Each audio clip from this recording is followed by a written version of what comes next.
Hey, how's it going? I'm Lazy Dude. Welcome to another ranking of the Harry Potter franchise. We are in the second last book, third last movie of the franchise. And here's the thing.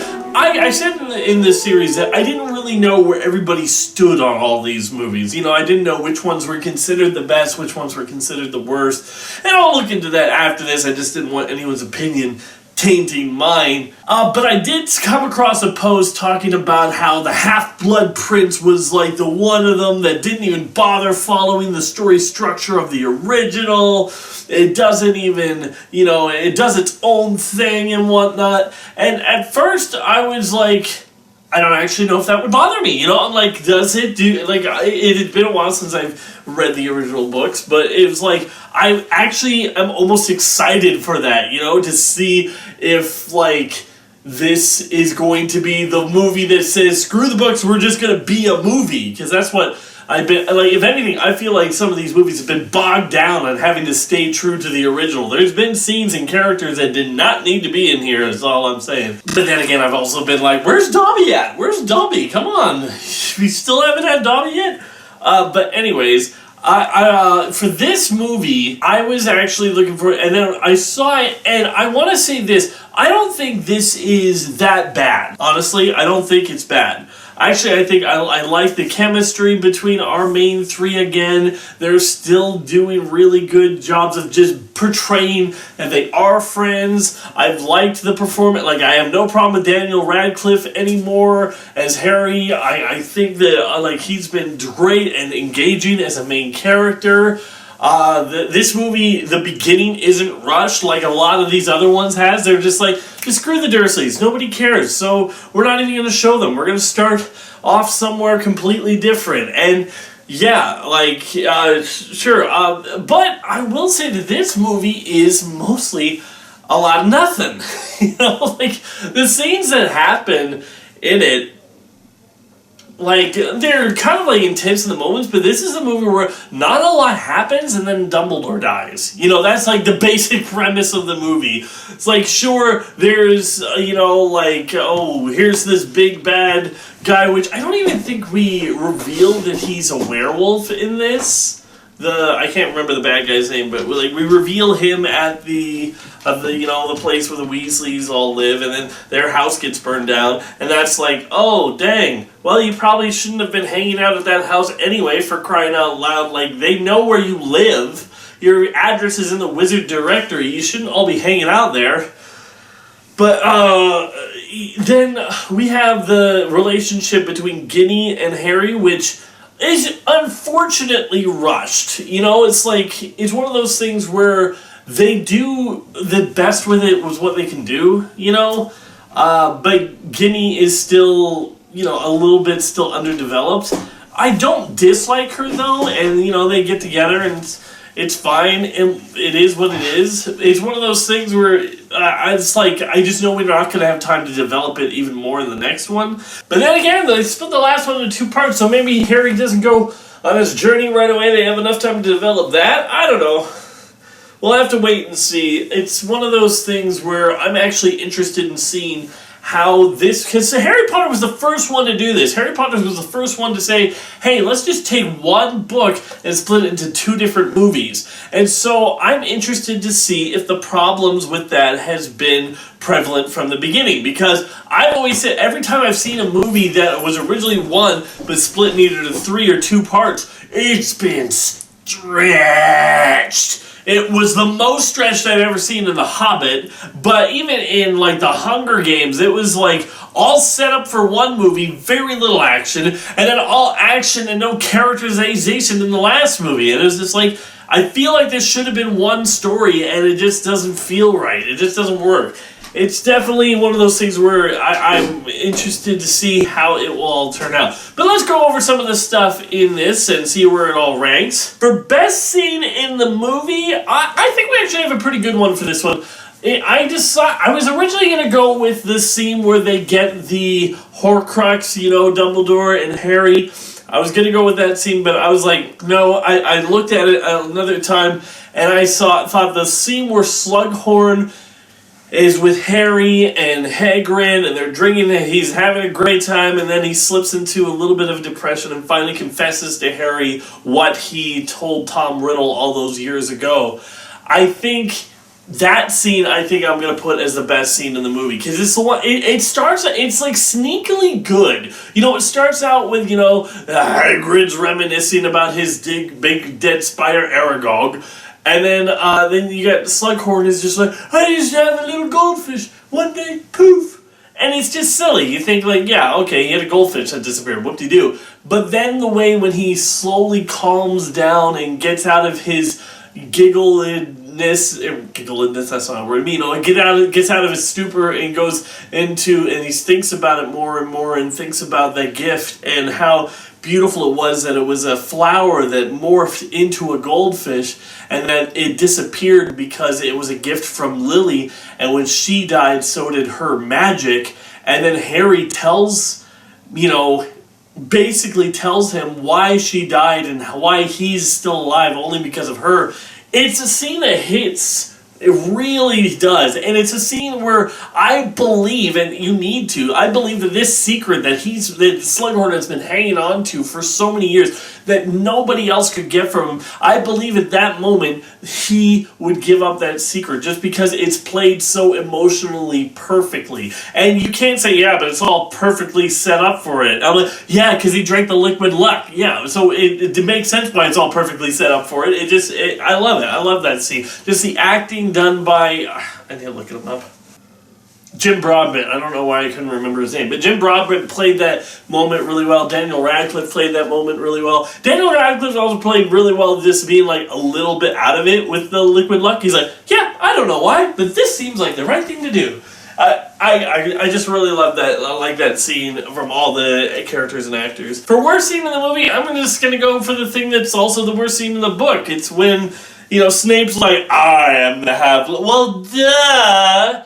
We didn't think it was going to be Voldemort in the book again. We already did that. So it had to be somebody. It's like, well, duh! It's like, was anybody shocked that the Half-Blood Prince was Snape?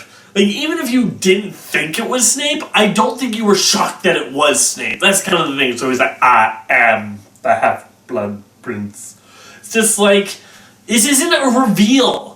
This isn't a reveal, guys. And Dumbledore's death, I will say, I wish it felt a little bit more authentic.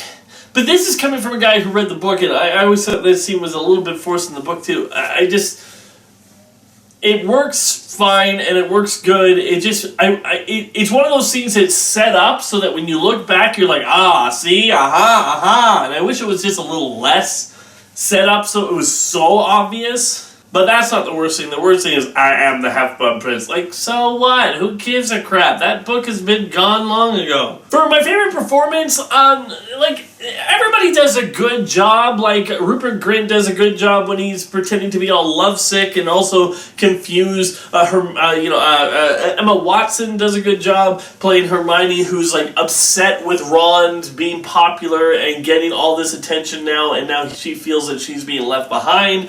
And she has this feeling she doesn't know what to do with. They both play that dynamic pretty well because I would say well enough because I'm not I don't hate them. Normally when there's just a bunch of teenage drama going on, I'm like, I just hate all of this. But you know what? I don't hate them, so I think that's good for both of them. But none of them really grabbed me. I was thinking maybe Daniel Radcliffe again, but I think his performance doesn't have a lot of scenes for him to jump out. And so I decided I'm actually going to put Slughorn, Jim Broadbent as Slughorn in my favorite performance of the movie. Even though he doesn't have a lot of scenes, the scenes where he's in it, I think, are really joyful, and I think they're good. And I think just that one scene has the best acting in the movie when he gives the confession of what he did after talking about Lily with Harry.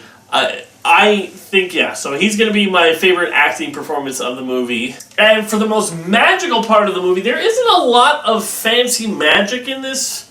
There's really not. There's the only scene, and this is what I'm putting in here, is the scene where Harry and Dumbledore go to get the Horcrux. And it's most magical because it does feel like you're crossing the river Styx, and the scene where like Harry has to like force this potion down Dumbledore's mouth. The actor does a really good job. They portrayed how bad it is, and Daniel Radcliffe does a good job portraying like how he just has the determination that he just has to keep going. And then the scene where Dumbledore like has a giant fireball all around him, that's a pretty badass scene to do right before he dies. So yeah, I'm gonna put that as the most magical scene. Yeah, Half-Blood Prince. I'm gonna be honest. I'm not gonna rate it that high. Like the movies have kind of going up for me. I think that like I placed 2 over 3. But I was like, okay, then I think this is better than that, and this is better than that, and then this is kind of going down a bit. I think because it's like, this is like, to me, like, remember when we did my X-Men ranked, I said The Wolverine was one of the more forgettable movies. I think that's with this one. There's not a lot wrong with it. There's kind of a few things that are kind of weird, like, I don't know, I think of the scene where just like, it shows like a bunch of Dementors flying towards Hogwarts and they hit the shield and fly away. It's just like, what? What was their plan? I don't know, it's like, that's not how I envisioned people couldn't port into Hogwarts working, you know? Besides, couldn't you just go on the ground and walk? I don't know, that was just weird to me. I feel the whole way they did the big bubble shield over Hogwarts didn't make sense to me. Like, anyway. Yeah, I think this is it's fine. This is a 5 out of 10 for me if I was to rank them. Well, I would like give them an actual rating. I mean, I think that, so let's just put it on the list. I think for me, I'm actually going to put the Half-Blood Prince at number 5. I'm going to put it as the second worst. I still think it's better than the first one, just because the effects are better, the acting is better overall, and just a lot of the kinks that they've worn out by this point. They don't have to worry about. For best scene in the movie, I'm going to put it at number 4 over the Patronus charm, because I think the acting is stronger, and but I'm not going to be putting it any higher than that. I feel like the Wizard's Duel just had a whole lot more epicness to it, and while the acting is good, I don't think it tops that. For worst scene, I'm going to put I'm the Half-Blood Prince, duh. I'm going to put that actually at number 5. You know, it's kind of lame, but it's not lame that like pisses me off. It's just kind of like, okay, well, that's the thing. Okay, moving on. It's just kind of a nothing sort of thing. So yeah, I'm gonna put it at number 5. For putting Slughorn, even though I think he has a really good scene, I'm not gonna put him all that high, just because that one scene is like the only really good scene that he sends out. And everywhere else he's fine, he's serviceable and does a good enough job. But I'm going to put him at number 5, just over Moaning Myrtle. Moaning Myrtle was fun and jokey and had a nice thing, but I feel like his scene gives a little bit more. But I do think, too, the way that, you know, Sirius Black was portrayed by Gary Oldman, and I think there's just a lot more desperation and torment in the way he was portrayed, where Slughorn is more of a straightforward character who gets one really good scene. So that's why I'm going to put him at number 5. For the most magical part, I'm actually going to be putting the Horcrux at number 5 as well. I think it's just like, the scene is fine, but there's not a lot of awe in it. There's just a couple of moments with the big fireball and all the skeletons crawling towards them. There's a couple of moments in it, but it's not like as over-encompassing magical. So, yeah. So I'm interested to see how these movies go out, because there's a lot of stuff that I hope that they change.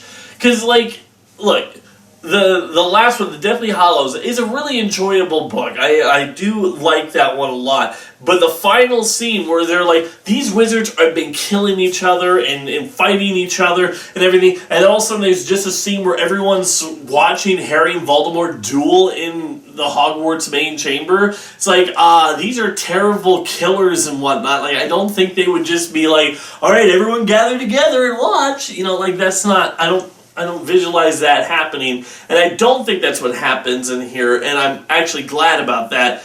So I'm interested to see how it comes to an end.